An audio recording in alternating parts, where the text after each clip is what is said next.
Assalamualaikum teman-teman. Jumpa lagi ya dan kembali lagi di channel YouTube aku. Nah, aku di video kali ini akan melanjutkan waktu aku LDR dengan suami. Jadi sekitar 3 bulan selama kami LDR, suami udah mengungkapkan benar-benar ingin menikah dengan aku ya, udah mengungkapkan lebih serius lagi. Nah, di sini aku akan sedikit bahas ya. Jadi aku pernah dengar-dengar dan juga pernah lihat video-video ada orang yang buat itu video yang mengatakan kalau cowok luar atau cowok dimanapun ya, intinya gitulah, cowok yang kenal berapa bulan udah ngajak nikah itu sebenarnya cowok itu nggak benar, nggak serius karena dikit-dikit udah asal bilang nikah. Nah, kalau menurut aku ada benarnya dan ada enggaknya. Karena orang ini kan enggak semua sama ya. Mungkin orang itu buat video bisa jadi mungkin udah ngalamin hal seperti itu sehingga orang itu buat video seperti itu. Ya, aku maklumi ya, ada benar ada enggak. Tapi enggak semuanya benar dan enggak semuanya salah. Karena gini, bisa jadi kalau orang siapapun, apa orang luar, apa orang dalam ya, siapapun mungkin dengan bilang menikah itu adalah trik orang itu supaya bisa memanfaatkan cewek. Itu bisa jadi ya, bisa jadi trik orang itu. Nah, tetapi nggak semuanya kalau bilang nikah untuk trik. Ada juga yang memang serius. Karena dia kalau memang udah serius, udah ngajak untuk nikah. Kan untuk apa main-main kan? Yang ada capek gitu.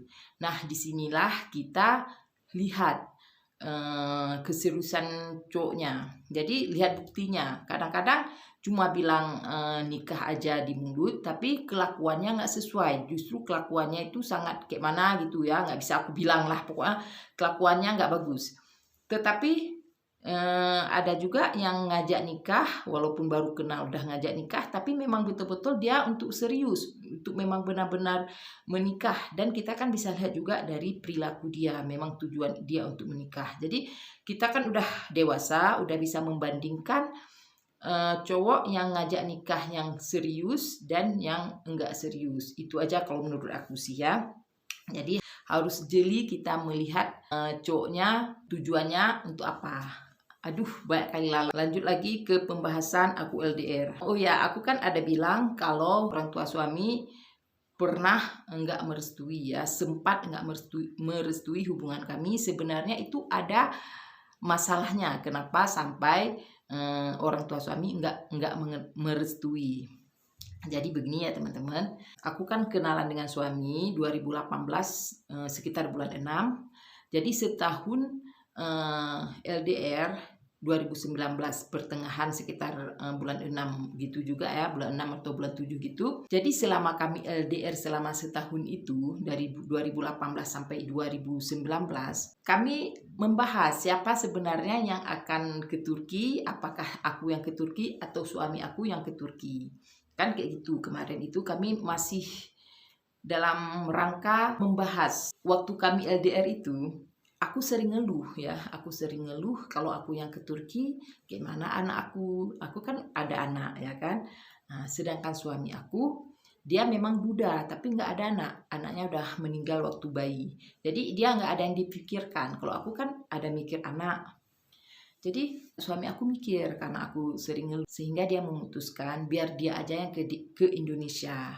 Nah, tetapi kalau dia ke Indonesia bukan untuk menjemput aku. Nah, jadi biasa kan ada orang kalau mau nikah ke Indonesia jemput, udah itu bawa ke Turki kan kayak gitu dan menetap di Turki. Kalau suami aku ini sistemnya dia yang ke Indonesia menikah dan dia akan menetap di Indonesia karena dia memikirkan aku kan ada anak. Jadi dia nggak bawa aku ke Turki. Jadi dia akan melihat situasi di Indonesia selama setahun 2 tahun. Kalau memang situasinya memungkinkan bagus, jadi akan netap, dia akan tinggal di Indonesia. Tapi sekiranya situasinya tidak sesuai, pekerjaan tidak jelas, dan kami akan ke Turki dan akan menetap di Turki. Rencananya suami aku seperti itu. Jadi akunya nggak setuju dengan rencana suami aku itu. Karena aku mikir waktu itu ya, aku kan berpikir sedangkan aku cari orang luar, aku kan pingin hidup di luar negeri, pingin mengubah nasib. Karena aku lihat kayaknya di video-video orang ya, kayaknya hidup di luar negeri itu enak, senang, pokoknya kita membayangkan kan yang bagus-bagus ya kan. Sampai aku pikir nanti di Turki ada salju. Aku kan mikir yang enak-enak aja waktu itu. Jadi aku bilang sama suami, biar aku aja yang ke Turki. Aku takut kalau dia udah ke Indonesia, kalau dia udah nyaman di Indonesia, dia nggak akan kembali ke Turki. Karena apa? Karena dia bilang palingan kalau kembali ke Turki, kalau ada uang untuk jenguk orang tua dia aja selama ya berapa sebulan, udah itu kembali lagi ke Indonesia. Itu menurut suami aku. Jadi aku nggak mau. Aku bilang aku ajalah yang ke Turki. Aku bilang kayak gitu. Jadi sebenarnya suami aku senang ya kalau aku yang ke Turki, senang. Dia itu cepat-cepat dia bilang oh boleh boleh kayak gitu kalau memang itu keputusannya. Jadi dia langsung kasih tahu ke orang tuanya bahwa aku yang ke Turki. Orang tua suami aku udah senang ya karena aku mau ke Turki.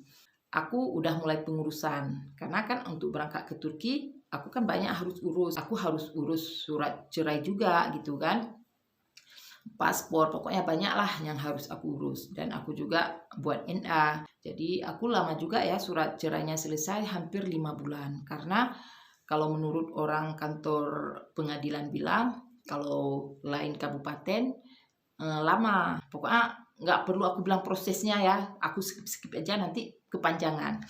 Pokoknya sekitar 5 bulan baru selesai. Setelah selesai surat cerai, aku udah buat paspor, udah itu aku ngajukan buat NA, udah selesai semua. Tiba-tiba aku udah kayak udah malas untuk ke Turki, aku udah mulai malas. Aku udah kayak sedih kali kalau aku udah ninggalin anak aku, ninggalin keluarga aku kayak udah sedih ya. Karena anak aku yang aku bawa satu adiknya, sedangkan kakaknya dia nggak mau ikut. Jadi aku kan udah sedih lagi, nanti anak aku tinggal kayak mana gitu kan. Padahal ini berkas udah siap semua, tinggal aku bilang sama suami aku untuk ambil tiket. Jadi tapi aku udah mulai nggak suka untuk ke Turki ya. Itu sekitar 2019 akhir, sekitar bulan-bulan 2019. Jadi udah siap semua dokumen. Disitulah aku udah mulai nggak mau. Jadi suami aku kasih tahu ke orang tuanya kalau aku nggak jadi pergi. Jadi suami aku bilang ya udahlah, wajar lah. Pokoknya dia kasih tahu ke keluarganya aku nggak jadi. Jadi keluarga suami aku sangat marah karena orang tua suami aku pikir aku ini pelin-pelan, sekali bilang mau, sekali bilang enggak.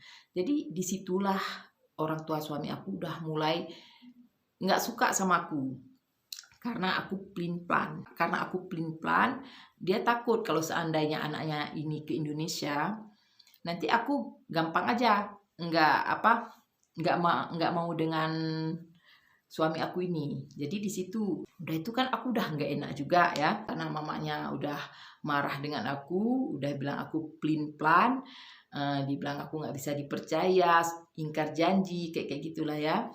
Akhirnya aku memutuskan ya udahlah aku jadilah ke Turki. Aku mikir kayak gitu, udah nggak enak aku juga dengan orang tua suami aku ya. Itu sekitar udah 2020 bulan-bulan 1 ya yang aku bilang itu, aku udah lupa-lupa juga. Pokoknya kayaknya seperti itu ya. Nah, pas aku udah bilang mau pergi itu, nah jadi kan 2020 kan udah mulai ada corona. Memang coronanya masih waktu itu aku lihat di Google, di TV itu masih di daerah Cina kan, belum menyeluruh ke negara-negara lain, masih di Cina kalau nggak salah seperti itu. Jadi udah heboh-hebohnya COVID tuh ya, udah heboh-hebohnya. Nanti kita dengar ada orang yang udah meninggal, udah nggak pokoknya ngeri lah kalau kita lihat di TV ya. Aku lihat di Google, ngeri sekali sampai orangnya udah nggak muat lagi untuk ditanam, sampai ada yang udah dibakar. Aku kan udah ngeri kan. Udah itu aku udah takut juga. Ini kalau aku kena, nggak lama kemudian kita udah dengar, aku lihat udah dengar lagi berita-berita udah menyebar ke beberapa negara. Nah, dibilang itu sangat ngeri. Kalau virus itu kena nggak ada obat. Kemarin itu sampai nggak ada obat. Kan kayak gitu ceritanya. Jadi kan aku udah takut lagi ya teman-teman. Memang waktu itu sekitar bulan 1 entah bulan 2 aku udah lupa, Itu belum ditutup ya, bandaranya belum ditutup. Jadi karena aku udah ngeri, jadi aku telepon lagi suami aku ya. Aku ngadu lagi ke suami aku nggak mau pergi ah, ngeri kali, banyak kali itu yang udah meninggal karena corona. Jadi aku bilang lagi sama suami, kalau ada apa-apa dengan aku kena corona, aku nanti ada apa-apa, keluarga aku nggak lihat, aku di negara orang, kan aku udah takut. Jadi aku kan bilang lagi nggak mau pergi kan.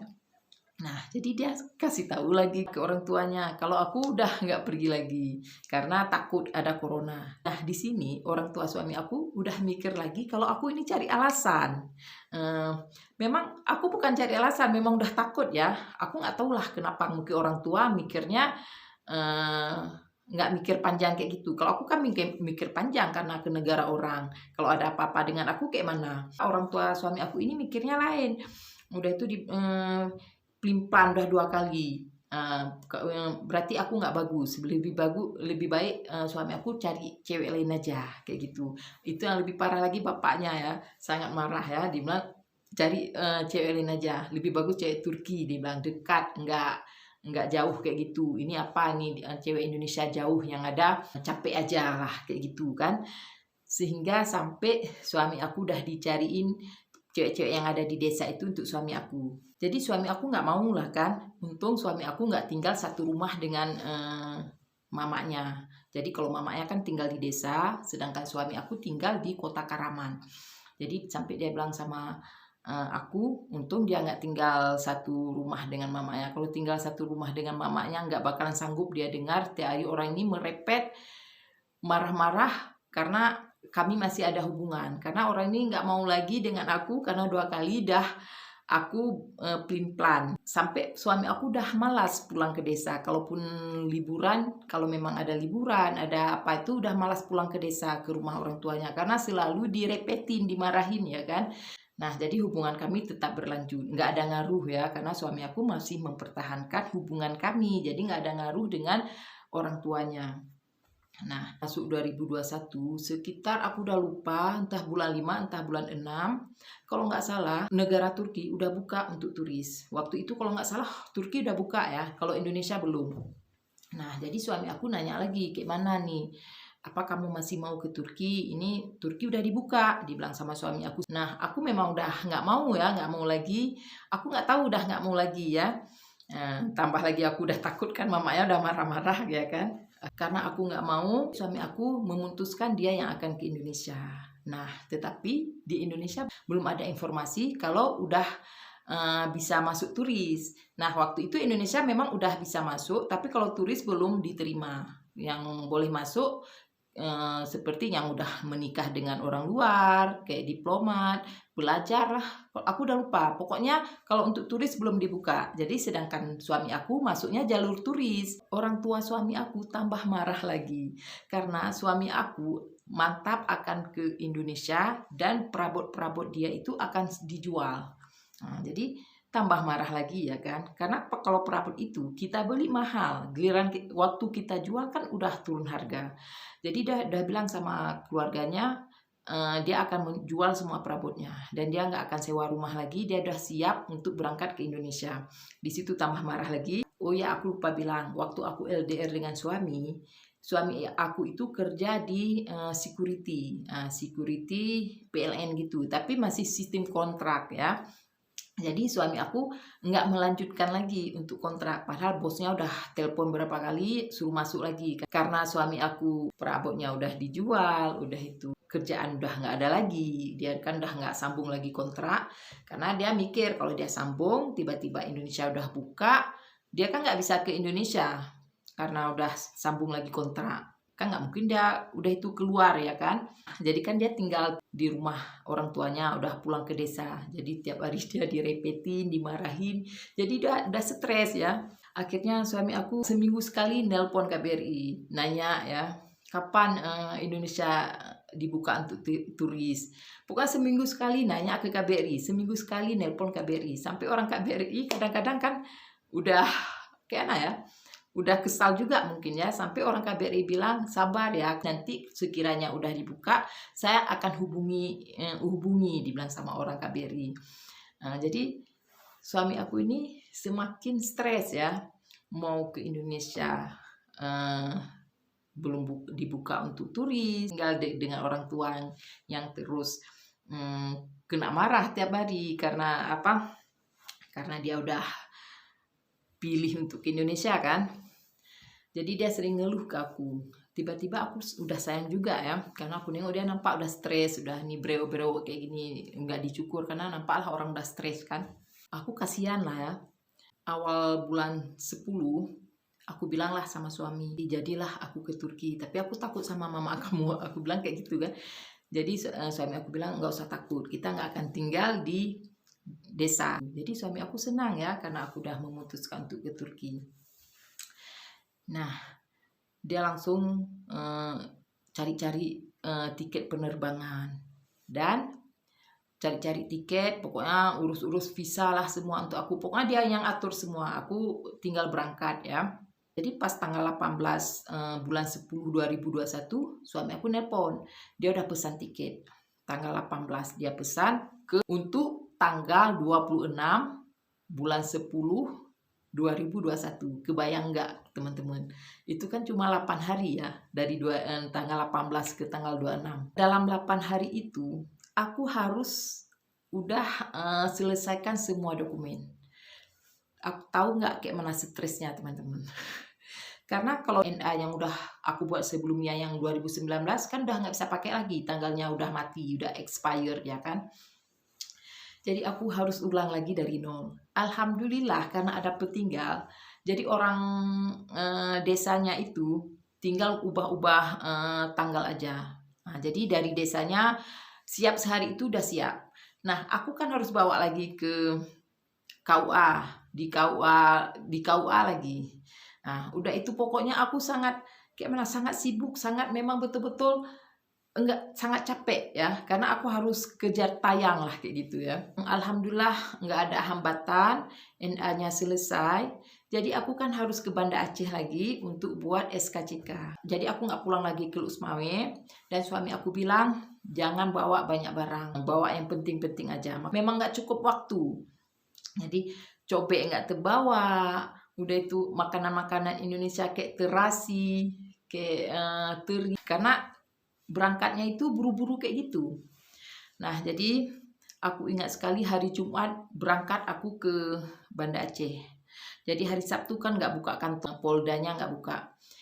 Jadi semua berawal dari hari Senin. Di hari Senin itu aku cari tiket dari Banda Aceh ke Jakarta. Hari Senin itu juga aku urus SKCK. Alhamdulillah SKCK-nya pun lancar, 1,5 jam udah selesai. Udah itu aku tes PCR jam siang. Nah, jadi aku pun ambil yang model tembak terus, yang siapnya malam jam 10. Karena kalau aku nunggu lagi ke besoknya 24 jam, nggak terkejar. Karena aku paginya harus sudah standby di bandara untuk berangkat ke Jakarta. Cukup ribet lah teman-teman, karena aku kan harus kejar lagi dengan tiket pesawat yang diambil oleh sama suami aku yang jam 9 malam dari Jakarta ke Turki. Nah, jadi aku kan harus sampai sebelum jam 9 malam ya kan. Pokoknya berapa jam sebelumnya aku harus sampai di Jakarta. Taulah kayak mana teman-teman ya ribetnya. Nah, ini aku persingkat ya ceritanya. Sebenarnya kan panjang ya. Kalau aku cerita panjang kali. Tanggal 26 berangkat dari Aceh ke Jakarta, malamnya dari Jakarta ke Turki, sampainya kan 27 ke Turki, 27 dan 20 tanggal 28 sampai ke desa suami. Nah, di sini ada cerita yang sedikit mengharu biru ya. Jadi suami aku ini selama di desa kan sering dimarahin sama orang tuanya ya gara-gara memutuskan untuk ke Indonesia. Jadi pas aku mau ke Turki, suami aku nggak cerita sama keluarganya. Jadi dia nunggu aku di bandara Istanbul. Dia nggak mau kasih tahu sama orang tuanya. Mungkin dia kesal ya, asik dimarah-marah. Jadi nggak mau kasih tahu lagi. Dan dia pun mikir, ada dia cerita ke aku, takut kalaupun aku nggak datang nanti misalnya aku berubah pikiran lagi, nanti orang tuanya kan tambah marah lagi. Jadi dia nggak cerita sama orang tuanya. Jadi dia langsung ke Istanbul jemput aku. Jadi keluarganya kan nggak tahu kalau aku sebenarnya hari itu aku akan udah sampai di Turki, sehingga nggak ada penyambutan untuk aku. Nah, ini aku singkat cerita terus ya. 4:30 aku sampai di desa suami. Nah, jadi kalau untuk ke desa suami itu kita harus nunggu mobil 3 jam sekali, 3 jam sekali kayak gitu. Memang desa kali ya, desa kali kayak gitu. Dan rumah suami aku ini, rumah yang paling ujung yang ada di desa itu. Jadi kalau ada mobil yang ke desa itu, mutarnya di depan rumah orang tua suami aku ya. Nah, jadi pas ada mobil kayak gitu jadi biasalah kan bagi orang tua suami aku itu, karena udah biasa mobil sering mutar di depan rumahnya. Jadi keluarga suami nggak tahu kalau aku sebenarnya di mobil itu yang turun aku ya dengan anakku dan suami ya. Nggak tahu, orang orang itu nggak open karena dipikir biasa mobil memang belok di situ kan. Aku kan nggak tahu apa-apa. Aku mikir kok keluarga suami aku nggak lihat kalau kami udah datang, kok nggak ada penyambutan. Aku kan mikir kayak gitu. Aku kan mikir apa orang tua suami aku masih marah dengan aku kan udah nggak enak ya. Udah itu suami aku bilang tunggu di sini, dia bawa masuk barang dulu. Kayaknya entah apa mungkin di dalam dia ngomong sama keluarganya, aku nggak tahu. Kayaknya mungkin dia bilang aku udah nyampe. Jadi mamanya kan shock. Selama ini dia pikir aku kayaknya nggak mau ke Turki. Shock pokoknya. Tiba-tiba orangnya udah ada di depan rumahnya ya kan. Udah itu mama suami aku nangis peluk aku ya kan. Kalau menurut aku dengar ya, kalau menurut aku pikir ya, tapi aku nggak ngerti ya apa yang dibilang. Tapi kalau menurut aku pikir kayaknya dia nangis-nangis, udah itu bilang kamu rupanya datang juga, kayak gitu ya. Pokoknya sedih kali, pokoknya dia kayak senang sambil nangis, pokoknya cium pipi aku, pokoknya senang kali karena memang aku udah di situ ya di depan rumahnya. Gitu juga dengan ayahnya. Pokoknya keluarga orang itu senang. Udah itu di hari itu terus sore itu masak buat penyambutan. Nah, datang ke tetangga-tetangga samping kasih tahu, kayak senang lah ya karena aku udah datang. Dan malamnya di tetangga udah pada datang, nggak semua sih yang dekat-dekat rumah aja, jadi nggak marah lagi ya teman-teman. Kalau kemarin tuh memang sempat marah ya denganku, tapi ini nggak marah lagi. Mungkin ada teman-teman yang lihat video-video aku sebelumnya tentang aku unboxing barang yang dari mertua, kalian mungkin ada lihat. Alhamdulillah hubungan aku dan mertua sekarang udah baik-baik saja, dan mudah-mudahan kedepannya seterusnya tetap baik-baik saja dengan mertua, dengan keluarga suami, pokoknya baik-baik saja. Teman-teman, begitulah kisah aku waktu menjalankan LDR dengan suami. Alhamdulillah udah sampai ke Turki. Inilah pengalaman aku, karena setiap kita ada pengalaman masing-masing ya. Bagi ada teman-teman juga yang LDR juga memiliki pengalaman sendiri, gitu juga dengan aku. Oke teman-teman, sekian dulu ya supaya cerita aku ini terhibur bagi kalian ya. Assalamualaikum.